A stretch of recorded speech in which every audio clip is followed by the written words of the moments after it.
Report bureau chief Mohammad मंशा भट्ट। शहर भर के मुख्तलिफ इलाकों में सफाई की नाक़स सूरत हाल की निशानदही और अवामी शिकायत पर DCO गुजरात ने शहर के मुख्तलिफ इलाकों का दौरा किया।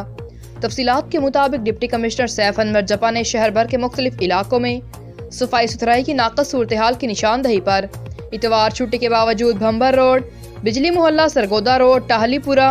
गोंदलपुरा के इलाकों के अलावा कब्रस्तान का दौरा करके सफाई सुथराई की नाक़स सूरत हाल और लगे कूड़े के ढेरों पर सख्त बरहमी का इजहार किया